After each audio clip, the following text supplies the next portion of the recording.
day everyone, my name is Sortinero. So mag-update po tayo po ng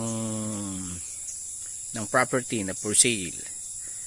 So ito po, meron po tayong i-offer doon ng property na 2.4 hectare na tax declaration po.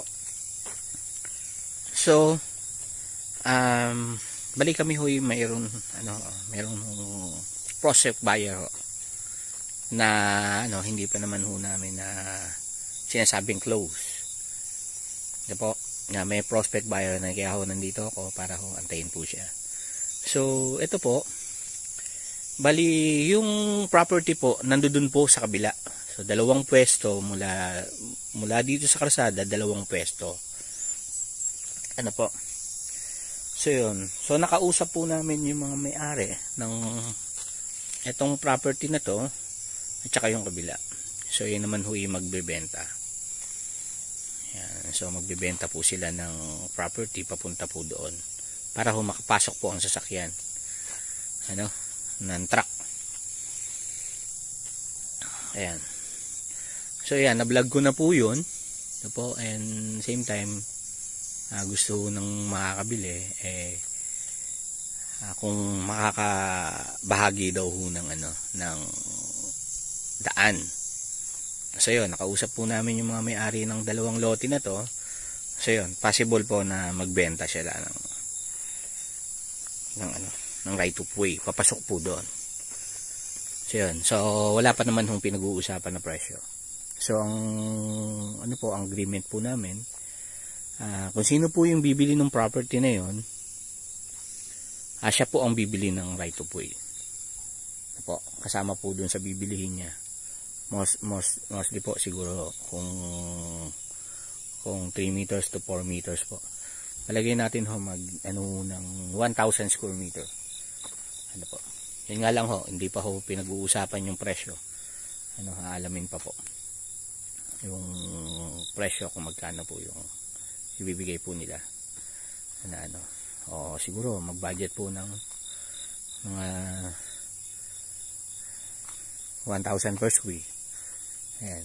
Po, yun lang, possible lang naman po siguro yun. Kasi right of way. Ayan.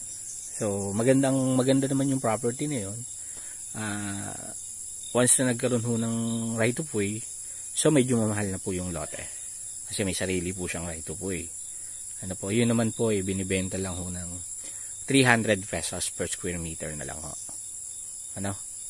Ayan. Pero kung makakabili po ng right of way diyan at makakapasok na po sa sasakyan, iba na po ang presyo nun. Yun lang naman po. So yan, pupunta po tayo. Ayan. So may ko lang ho, ayan may mga establishment na po dito na farm lot, yan malalaki. So dito ho, meron ho namang pag nakabili ho, meron ditong may internet. May internet at kuryente. Pwede naman hong applyan doon. Yun nga lang ho, pagdating po sa tubig, medyo pa po siya. Pero may mga ilog naman po dyan, banda. Yun naman ho. Kasi medyo mataas po itong lugar na to. Bundok po ito. So nandito na po tayo sa taas. Kaya ayan, pupunta po tayo doon.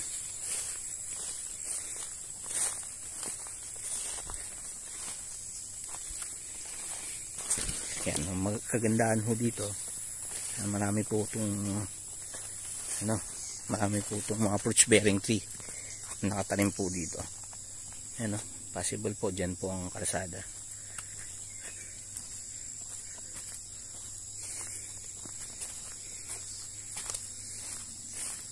Yan po. So yun nga ho, inuulit ko, kung sakaling may magkagusto po na itong property na to, dyan po ang daan papunta ho doon.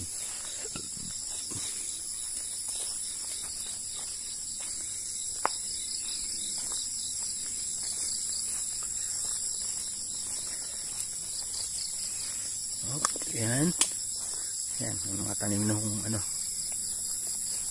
patola, tanim ng patulahan.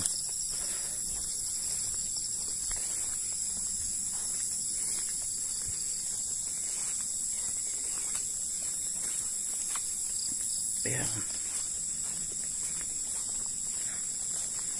So yan. Ano po?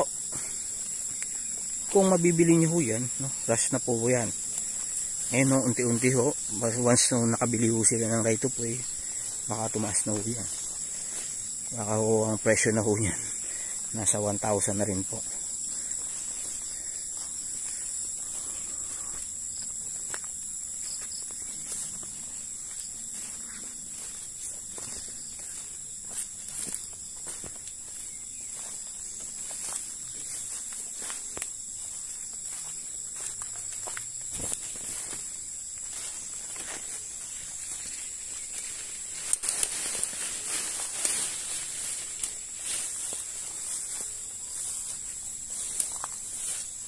So ang kagandahan ho na ito, may mga namumunga na ho itong mga lansones na to. Ayun o, may mga pailan-ilan hong bunga. Ayun o. Isusumpo natin. Ayun po o. Ayun o. Kung nakikita nyo po yung mga green na yan. Ayun o, yung may dilaw. Yan po ang bunga ng lansones. Ayan. Ayun ho kasi medyo ito na po, ito pong property na to. Ano? Ito.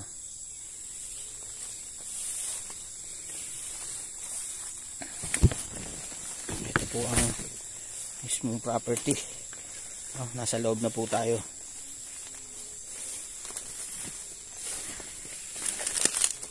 Ayan.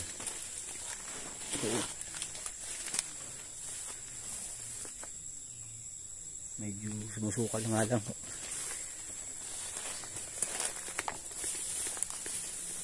Ito naman ho ay wala naman hong problema ho dun sa may-ari.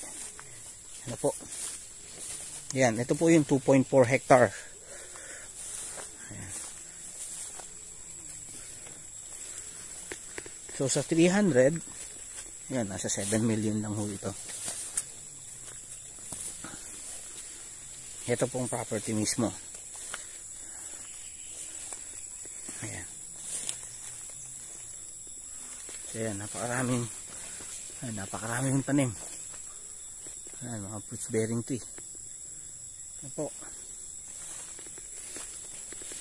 Yung mga nagtatanim din ho dito. Ayan, may mga nyug, avocado, ayan. Siyempre, lansones, saging, yan, may mga tanim hong gabi.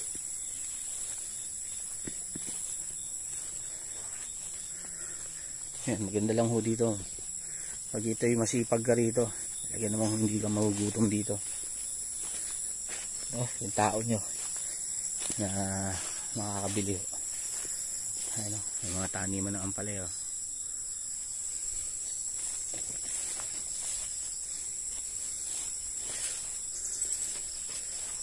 So sa lahat po ng interest dito sa property na to, ano po, nabinag ko na ho ito. Pero yung unang hong vlog ko ay nasa 500 per square. Ano po, iniraras lang po ito ng 300 per square. Ano, alam niyo naman ho, ang lupa ho ay naglalaro. Ano, ayan ho, may tundan. Ano, mga namumungan ho ang mga saging ho dito.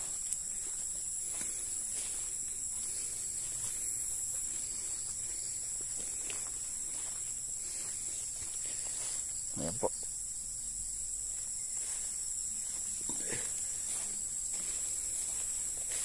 Ang taniman po ito ng ano,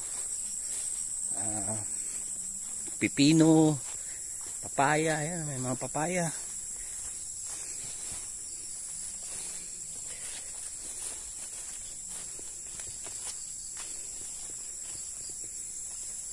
Ayan po.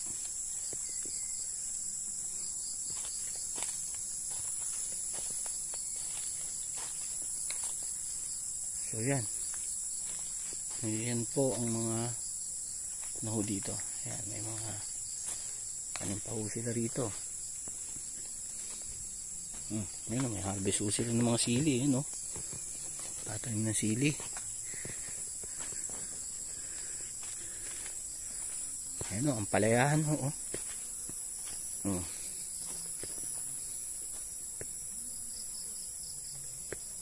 So yan. Yun po ang palaya, oh. Malaki ng bunga. So yan, kailangan lang ho magtiyaga ng mga pagtatanim dito. So yan, sa lahat ng interest dito sa property na to, ano po, call lang po kayo. Ito po yung tax declaration po. Ayan. So thank you so much po, and God bless po. My name is Mr. Tinero. Watch my video and subscribe po, no? Huwag niyo pong kakalimutan mag-subscribe para lagi po kayong update sa ating mga binablog na farm lot.